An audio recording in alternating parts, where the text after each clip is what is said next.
Kali Abang. Katanya kalinya merah karena perang masa revolusi. Almarhumlah Kiai Nur Ali. Nah, padahal sebelum perang itu namanya Kali Abang bukan sih? Merahnya itu bukan merah darah. Ya kagak tahu lu. Lu orang Bekasi kagak.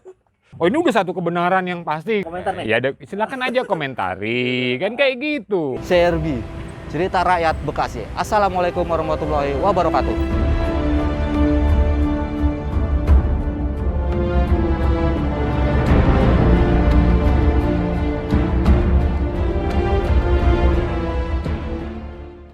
Assalamualaikum warahmatullahi wabarakatuh.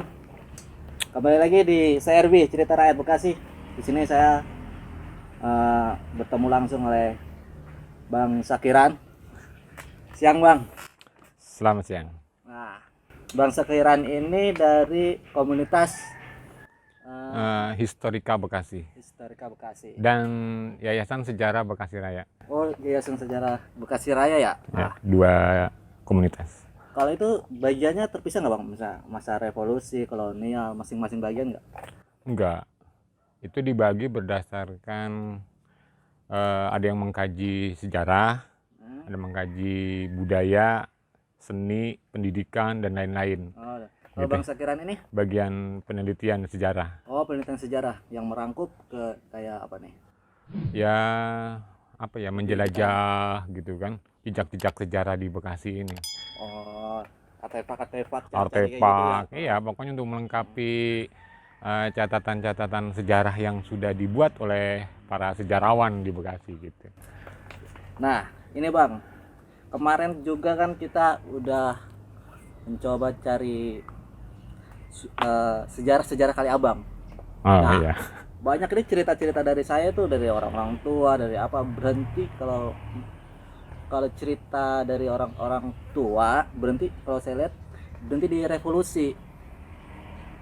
Contoh Kali Abang, katanya kalinya merah karena perang masa revolusi. Almarhumlah Kiai Nur Ali. Nah, padahal sebelum perang itu namanya Kali Abang bukan sih? Sudah Kali Abang. Oh, sudah Kali Abang. Sudah Kali Abang. Kalau kita lihat peta tahun 1830-an ya, 1838 gitu. Itu sudah ada Kali Abang jelas. Kan sebelum revolusi ya. Iya. Kemudian di peta 1910, di peta 1902, di peta 1883, bahkan di peta 1853 juga sudah Kali Abang. Oh, peta tertuanya itu Yang ada tulisan Kali Abang itu lah di peta 1853. Tapi kalau merujuk ke petanya lebih tua lagi, apa kemungkinan Sudah ada, kemungkinan sudah ada, cuma peta-peta yang lebih tua lagi, contoh di peta 1724, Iya. itu tidak mencatat seluruh nama kampung, tapi hanya pada saluran-saluran besar aja, dan fokus kepada benteng-benteng atau pos-pos Belanda yang dicantumkan. Ada lagi di peta 1732, itu tentang tanah, artinya tanah Sutawangsa misalnya, yang disebut Land Bekasi, itu di situ sudah dicantumkan tanah milik Sutawangsa misalnya. Terus Purbaya tuh, kayak gitu. Oh, berarti pas peta-peta zaman dulu itu dominan kepada ya pembangunan yang besar, benteng-benteng. Betul, kayak yang gitu. besar. Iya. Setelah itu baru 18 baru mendetail ya. Mulai ada, tapi juga di 1853 itu untuk kali-kali atau sungai-sungai kecil itu tidak ditulis secara detail ya, artinya hanya sungai-sungai yang besar juga, dan kampung-kampung juga, yang kampung-kampung yang kategori sudah dikenal. Dan dalam hal ini Kali Abang aja sudah ada tahun 1853.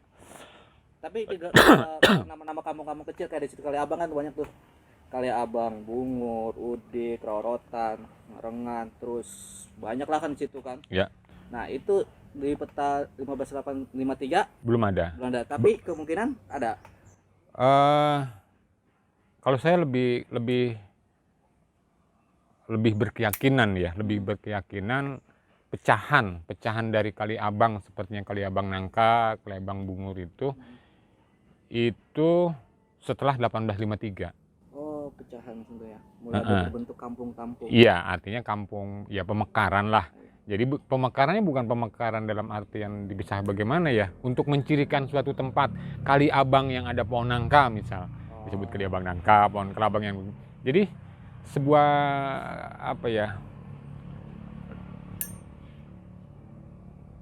ke tempat hunian baru lah, masih di wilayah Kali Abang gitu. Tapi sebenarnya udah Dihuni tapi setelah 1553. Oh, dan kalau di situ kan Kali Abang.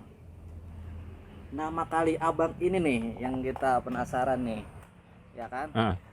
Siapa sih orang-orang pertama di daerah utara Bekasi Kali, termasuk sekarang kita ngomongin Kali Abang. Di Kali Abang ini, apakah benar itu pindahan orang-orang Betawi? Itu Betawi kan kayaknya etnis baru ya, suku baru. Ya. Nah, kayak kalau di Kali Abang itu orang-orang Betawi atau kalau mengacu kepada penamaan, iya, nah penamaan Kali Abang gitu kan, Kali Abang itu teridentifikasi bahwa penghuni pertama itu orang Jawa. Orang Jawa. Iya. Kenapa bisa disebut orang Jawa, Bang? Nah, pertama sebutan kali. Berbeda dengan orang Sunda. Orang Sunda itu kali-kali dimulai dari kata ci. Oh iya. Ya, Cipinang, Ciliwung, kan kayak gitu. Kalau di Bekasi itu ada Cibitung, Cikarang, kan gitu. Nah, kalau orang-orang Jawa itu biasanya nyebutnya kali sungai itu. Nah, ada lagi orang suku Melayu di wilayah utaranya itu dengan sebutan sungai. Oh, sungai. Kalau sungai. Sungai. Kayak di daerah mana itu? Sungai. Yes, Sungai Belacan. Nah, Sungai Belacan, terus Sungai Blencong, Sungai Tirem. Itu kan sungai disebutnya. Oh, berarti itu orang-orang Jawa ya. Nah, pertanyaan saya masih lagi nih. Saya masih bingung nih. Sebelum Kali Abang, itu wilayahnya apa sih? Apa tanah kosong atau apa? Kenapa orang Hutan. Jawa ke situ? Hutan. Situasi hutan. Oh, hutan itu. Iya. Nah, terus kenapa orang-orang Jawa tuh mau menempati wilayah Kali Abang? Kalau mengacu kepada catatan-catatan sejarah, misalnya sejarah Mataram pada saat menyerang POC ya, kan dia 2 kali, pada tahun 1628 dan 1629, yang dalam buku Sejarah Bekasi ya, yang ditulis oleh Endra. Di sana juga dicatat bahwa ex tentara Mataram setelah gagal mengusir POC, itu mereka tidak kembali lagi ke Mataram. Kenapa nggak kembali lagi, Bang? Di situ ada ancaman karena gagal melaksanakan misi ya, misi pengusiran POC dari Batavia. Akhirnya karena isunya, pembicaraan itu di sana itu banyak dihukum, sehingga mereka bertahan di wilayah sini. Nah, bertahan itu ya bisa jadi karena terpaksa, ya bisa juga. Yang utamanya itu karena terpaksa. Yang kedua karena memang lahannya itu memungkinkan. Oh, lahannya memungkinkan untuk digarap. Jadi lahan pertanian, kan tanahnya cakep, datar, rata. Jadi lahan pertanian yang potensial gitu, kira-kira gitu.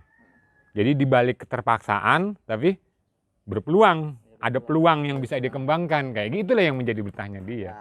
Terus lagi dalam catatan J. Weiss dalam The Gesienidis Van Buitendorp gitu kan, dia mencatat bahwa pada akhir abad 16 dan awal abad 17, di sebelah timur Batavia telah dihuni oleh orang-orang Jawa. Nah, catatan itu tidak merinci orang Jawa yang dimaksud atau hunian yang dimaksud sebelah mananya. Tapi bisa kita pahami, bisa jadi yang Kali Abang secara penamaan, penamaannya tadi berkaitan dengan abang itu bahasa Jawa ya, yang artinya merah. Nah, itulah yang disebut orang-orang Jawa yang menghuni sebelah timur Batavia, menurut catatan J. Weiss dalam bukunya itu kan. Nah, kali sungai, ya abang ya merah. Jadi sungai yang merah atau kemerahan kayak gitu. Nah, kenapa disebut kemerahan gitu, Kali Abang gitu? Kalau kali kan kita tahu karena penghuni situ nyebutnya kali. Nah, oke. Abangnya ini, merahnya ini. Kalau ngelihat dari penelusuran jalur sungai yang melewati itu ya, melewati Kali Abang itu, yang kemarin kita lewati. Kalau disusur ke wilayah hulunya, itu jatuhnya ke Rawa Tembaga. Oh, Rawa Tembaga yang Pemda ya? Ya, yang sekarang di Pemda tuh stadion itu kan. Ya, itu kan kalau peta zaman dulu tuh rawa besar. Oh, masih rawa besar. Nah, yang namanya rawa itu kan nggak punya hulu, itu bukan sungai, nggak punya hulu. Iya, jadi kan? nampung aja. Gitu nampung ya. air aja kan gitu. Air ditampung itu tergantung kondisi fisik tanah yang ada di situ. Ya, kalau memang banyak kandungan tembaganya ya warnanya kemerahan tembaga. Bukan. Makanya bisa jadi rawa tembaga. Rantai kapal gitu. Saya belum tahu ya kalau ada yang menyimpulkan rantai kapal, tapi Iya. saya lebih kepada keadaan fisiknya. Iya. Keadaan fisiknya. Bahwa di sana itu airnya itu warna tembaga, kuning kemerahan. Kuning kemerahan sebagaimana warna tembaga gitu. Kemudian dinamailah itu. Nah, air dari Rawa Tembaga mengalir ke Kali Abang. Oh, mengalir ke Kali Abang. Mengalir ke Kali Abang. Maka tidak menutup kemungkinan dinamain Kali Abang juga karena airnya kemerahan. Dan proses pembentukan kali itu apa dibuat oleh manusia atau siapa? Apa alam gitu aja? Dan prosesnya itu gimana sih? Kemungkinan besarnya pada masa Bupati Kerawang pertama, Wira Perbangsa, dia mendapat perintah untuk membuka lahan pertanian dan pergudangan padi dalam prasastinya itu. Nah, itu tahun 1632 yang dilanjutkan oleh Singa Perbangsa, anaknya Wira Perbangsa pada tahun 1633. Nah, waktu itu Bekasi itu masih bagian dari wilayah Kerawang. Masih masuk dalam Kerawang, ya? masuk Kadipaten Sumedang Larang, ya, kerajaan atau kesultanan Mataram, Sultan Agung saat itu tahun 1633. Nah, di situ atas perintah Sultan Agung sendiri yang memerintahkan untuk memperluas areal pertanian. Saat itu bisa saja bahwa Rawa Tembaga ini agar bisa ditanami padi, itu dibuat sodetan ke arah hilir.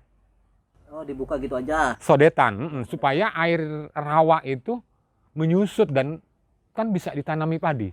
Oh, memperluas. Ya, mengalirin air Iya, aja. kan menanam padi di bekas rawa itu lebih ringan ketimbang harus membuka hutan, membabat hutan. Kan prosesnya lama. Karena harus membakar kayu-kayu itu harus dibakar dulu. Nah, terus sumber airnya belum bisa dipastikan dapatnya. Tapi kalau membuat sodetan agar rawa itu menyurut ya airnya, itu setelah surut udah mudah diolah untuk jadi lahan pertanian. Saat itu belum teknis ya, belum ada irigasi teknis. Nah, maka air saluran sodetan dari Rawa Tembaga yang mengalir ke Kali Abang, ya pada musim-musim kemarau itu ya airnya akan berwarna kemerahan sebagaimana sumbernya di Rawa Tembaga. Jadi bisa jadi merahnya itu bukan merah darah, tapi kemerahan. Ya. Nah, air itu kalau bahasa kitanya beginilah, kalau bahasa Bekasnya disebut tieng, air tieng. Tieng. Iya, kan kata Bang Dasuki juga kemarin, di situ itu airnya memang tiengan. Iya kan? Iya, tieng, ya. Tieng kan? Kuning. Kuning. Iya kan? Masih kuning. Ya kalau kuning itu kalau di sungai itu suka menggenang itu merah-merahnya itu. Tieng itu. Oh, itu yang karat. Yang buat disebut merah ya? Iya, jadi kuningnya itu kuning kemerahan, maka ya lebih dikenal lah. Sungai yang kemerahan itu karena tieng, kan dia nggak punya sumber sungai alam ya, bukan dari sumber Bekasi, bukan. Bukan ya, bukan dari Bekasi ya. Bukan dari Rawa Tembaga. Sehingga air yang didapat di Kali Abang itu ya air Tieng gitulah. Makanya kemerahan. Nah, merah itulah sehingga disebut Kali Abang. Karena orang Jawa disebut. Karena orang Jawa yang menamai atau mengenali itu disebutlah Kali Abang. Mungkin kalau orang Sunda disebutnya Ciberem. Ya. Nah, kalau orang Melayu di wilayah utara disebutnya Kali Merah atau Sungai Merah kan? Warna merah. Sungai Merah. Ya, mungkin gitu. Jadi beda etnis, beda penamaan kayak gitu. Berarti di Bekasi ini juga ya kita kalau dari nama-nama kampung itu juga tergantung etnis yang tinggal di situ ya. Ya iya. Ya nggak mungkin contoh ini kan Kampung Bugis. Iya. Ya nggak mungkin penghuni pertamanya orang Sunda disebut Kampung Bugis kan nggak mungkin. Nah, kalau penamaan kampung-kampung nih, ya. Ya. Kalau yang tanya, kayak seperti Rawarotan. Itu kan kalau di peta Belanda yang saya lihat itu kan Rawarotan itu masuk dari Rawasilam, Rawarotan, Barengan, gitu. Apakah di situ banyak rotan, pohon rotan? Iya. Gitu. Ya. Dimungkinkan besar seperti itu. Banyak rotan memang di kita, termasuk di Muara Gembong juga jenis rotan belukbuk ya. Yang jadi sekarang kampung belukbuk itu kan jadi rotan belukbuk. Jenis rotan. Jadi rotan itu jenisnya ada rotan hoe, ada rotan belukbuk, ada rotan jenis lain lagi lah, macam-macam jenisnya. Memang banyak rotan di kita, khususnya di dekat-dekat Terawa lah. Iya. Ya Kayak karena di peta itu saya lihat ada danau di Rawarotan itu, ada danau di pinggir Rawasilam dan Iya, Rawasilam. gitu. Ya, peta ya kan ada gambar kayak danau gitu. Iya. Nah, terus kayak Penggarutan, apakah itu benar pinggir hutan? Penggarutan kalau saya lebih mendekatkan kepada pohon garut. Pohon Garut itu ya. Pohon garut itu pohonnya nggak gede lah, sekitar segini, daunnya mirip kayak daun kunyit. Nah mirip itu tuh, mirip itu. Ya, nanti kita kasih fotonya ya. Iya, pohon garut itu. Jadi yang diambil umbinya, umbi garut, kan kayak semacam kayak ganyong dia. Tahu ganyong? Enggak. Ya kagak tahu lu orang Bekasi kagak. Aduh, saya udah lahir kekinian. Iya, jadi orang-orang dulu itu memanfaatkan apa ya potensi alam yang ada. Ya ada umbi garut ditanam. Jadi untuk mencukupi kebutuhan makan. Iya. Jadi penggarutan itu disebut ada penggarutan. Jadi tempat ditanamnya pohon garut sebagai sumber karbohidrat pada saat itu. Kan nyawanya setahun sekali, inget toh. Hutan baru dibuka. Lah artinya lahan pertaniannya belum luas. Ya apa kek lah yang buat nambahin ngenyangin perut.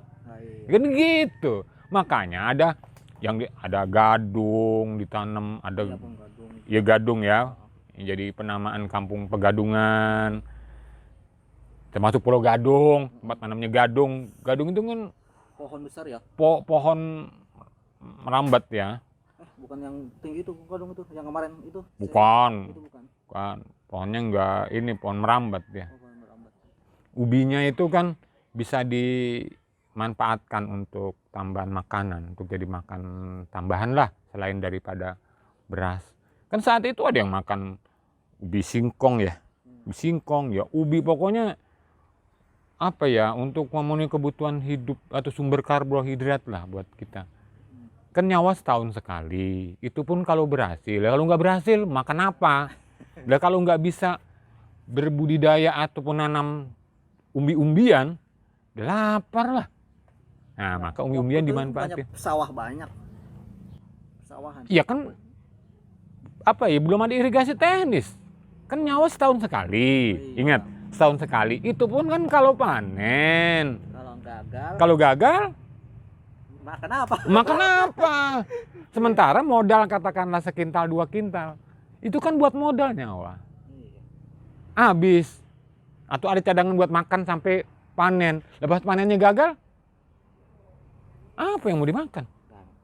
Nah terus buat model yang kena, nah makanya apa aja dimakan pada saat itu, dari umbi-umbian, Iya. ya macam garut, ya gadung, ya singkong, ya ubi, udah macam-macam lah. Nah itu yang kampung Tanah Tinggi itu mah tanah tinggi emang. Kalau dengar-dengar cerita orang tua saya kan agak tinggi gitu. Emang enggak, Enggak. cuman Kenapa disebut tanah tinggi? dia lebih tinggi dari areal sekelilingnya kan sawah, dia paling tinggi. Oh, bisa. Paling tinggi di antara areal sawah yang ada. Kalau di peta itu kan ada rawa pulau apa ya?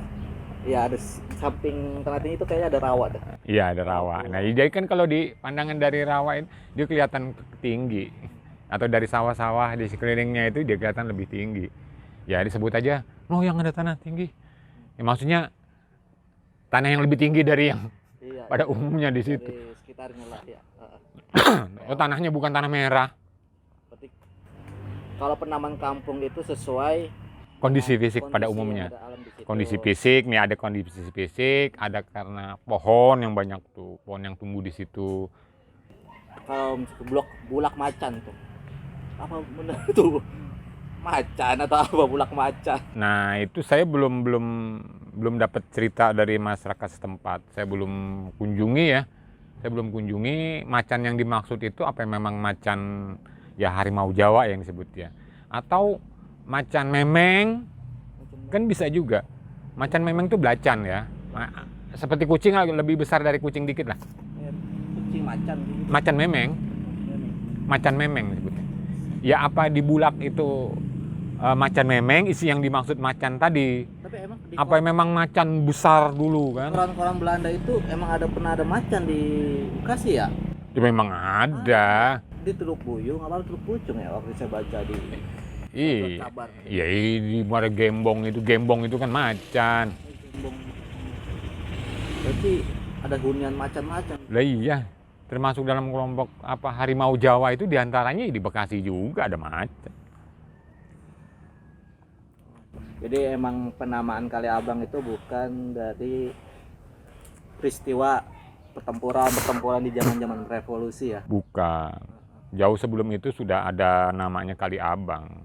Jauh itu dari Kali Abang. Dan kenapa disebut Kali Abang? Karena penghuni pertamanya orang Jawa dan sumber kalinya itu airnya itu dari rawa tembaga Rawa tembaga.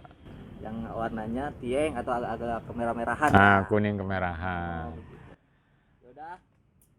Ini ya sejarah Terhadap apa? keyakinan terhadap tuanya ya, Ya, tuanya dah. terhadap tuanya saya meyakini di tahun 1629 itu kaitan dengan Jawa tadi yang sudah saya sampaikan, ditambah lagi didukung oleh kondisi alamnya, Yang bagus gitu ya. kondisi alam yang bagus. Kemudian di situ ada yang masih tanah merah asli yang tempoh hari kita temui Oh, yang di pemakaman itu. di pemakaman Itu emang tanah merah asli ya? asli. Nah kalau tanah merah asli artinya kan memang usia tanahnya itu memang usia tanah tua, tanah lama yang bisa ditumbuhi bermacam jenis tanaman yang ada pada umumnya di Bekasi kan.